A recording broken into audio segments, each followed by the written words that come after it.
Joining us now on Skype is emotional intelligence specialist Tosin Imhogiemhe. Tosin, good morning. It's good to have you join us right now.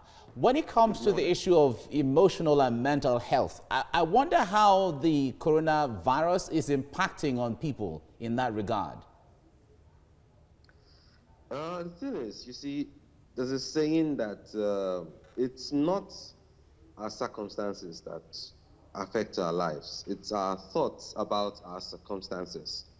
If, for example, you lose a loved one, it has no effect on your health. It doesn't until you find out. And the moment you find out, it's how you interpret it. What does it mean to you? Is it positive? Is it negative? How you interpret it is what matters. You see, for example, I always tell people that, you see, the reason why assassins find it so easy, to murder people is because they have a programming, they have a conditioning that what they are doing is right. What they are doing is a job. So if you lose a loved one, if you can also interpret it positively, perhaps you say that, maybe they fulfill their purpose in life and it's time for them to go rest, or they've been perhaps suffering and death is just the best thing for them, you would fare better. So the truth is, nothing is good or bad, but thinking makes it so. How you process it, what do you think about the situation? That's what really impacts your mental and emotional health.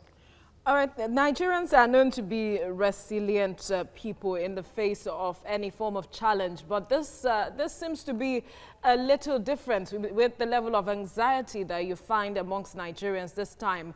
Stemming from what you have said, how should people begin to interpret the situation at this point, especially so as to maintain a healthy emotional lifestyle? Well, there's a saying that when you change the way you look at things, the things that you look at, they tend to change. We're going through a global crisis now that is not just peculiar to Nigerians. This is a global crisis. And we can review it. We can change the way we see it. First and foremost, we can see it as a situation that is coming to bring out the best out of us. There's a saying that seeds of greatness are inherent in us. But sometimes it takes a crisis to develop it. It takes a crisis to bring out the best in it. So when we go through challenges, do you understand? It brings out the best out of us. There's a saying that a smooth sea never made a skillful mariner. Or simply put, a smooth road cannot make a good driver, cannot make a skillful driver. A good road can make a good driver, but it's bad roads that make skillful drivers. It's in the process of the bumps, the potholes that we build character. So if we can review it as a situation coming to bring out the best out of us, then we'll fare better. And, secondly, seeing it as a situation bringing innovation into the nation, of course. Right now, businesses are beginning to, tap into the online resources. The government, itself, they are also trying to find, better means to, running the economy. And with this, you see that by the time we are done with this, coronavirus, will be a step high, will be a notch higher than we presently are. And then finally, you can also see it as a testing of your faith. Because the truth is, you can never know how strong you are until being strong is all you got. And there's a saying that if you fail in the days of adversity, then your strength is, small. So see it as something that's going to bring out the best out of you. And the truth is, there's something called the law of suggestion. Your conscious mind suggests to your subconscious mind, or your conscious mind, it suggests to it information. So if you tell your mind that this is what it is, then that's exactly what it would, interpret it to be. But if you give it a negative interpretation, then of course you'll be susceptible to panic, fear, and all that. All right. And now, Tosin, let me interrupt you a little bit. The point there is, all the logic that you're putting forward now certainly are tips that if anyone imbibes, certainly one can get through these things. But the reality is on ground, because not everyone is able to process all of these things the way you have put them. Some people don't have the mental capacity to do that. Others don't have the knowledge, to put those logic together. Others are held down by the realities of struggling to live or survive first before anything else comes on. How do you place those kind of people? Well, the reality is when crisis like this comes up, man, it's the survival of the fittest, sincerely. And that's why naturally we ought to build our mental health. For those who think that what they do not cannot kill them, there are a lot of things that kill people that they're not aware of. So it boils down to you need to develop your capacity. It's very, very essential. And this is a situation that would help us step up. So it's very, very, very, very important. And I think the government to also try as much as possible to begin to educate people. Although we have the media now is making us scared. There's a lot of panic here. We have fake news, but you see, managing your mental health is not something so easy. You need to be conscious. You need to be deliberate, and you need to be able to step up. You need to be able to process things better. So part of it is you need to also focus on the good. Focus on the positive side of this situation. This is a time where families are bonding. This is the time where people are beginning to appreciate, being isolated, being, out there, in traffic, the stress and all that. You can see it as, a compulsory vacation, All right. just, being. Okay. Yeah, Sorry, we have to leave you here now due to time. Thank you so much, Tosin Imhogiemhe, for your time on the program. Thank you. Well, joining us via Skype is emotional intelligence specialist Tosin Imhogiemhe. Thank you for joining us on TVC Breakfast. Now, some persons have said that people who have underlying emotional issues perhaps would like to engage in maybe watching TV, FaceTiming, and all of that to perhaps distract them at this point where a lot of persons have to self-isolate or observe social distancing. How effective are these measures? If I got you clearly, what you're saying is the distractions, how do they help people? Because I couldn't hear clearly. Yes, some persons have said that people who have underlying emotional challenges should perhaps engage in watching TV, FaceTime family, and all of that since they are staying alone to perhaps distract them. How effective are these measures? Yes, it's very effective because you see, the mind is like the TV. You have different stations. So you can, there's some negative stations and also positive stations. So if you can just switch the channel to the positive ones, and that will make you feel better. And sometimes distracting the mind. If, for example, you're overwhelmed by, with negative emotions, you can take a walk. You can listen to music. You can have a chat with someone. These strategies, they help, they are actually very effective in helping someone respond positively to challenges. So I think it's a very good strategy to keep the mind busy at this time. You could read books, you could watch movies, just occupy your mind, play games, discuss with family, and sincerely, if you're not bothered about the things that are going on around you, just like I used to say that ships do not sink because of the water around them. Ships sink because of the water that gets into them.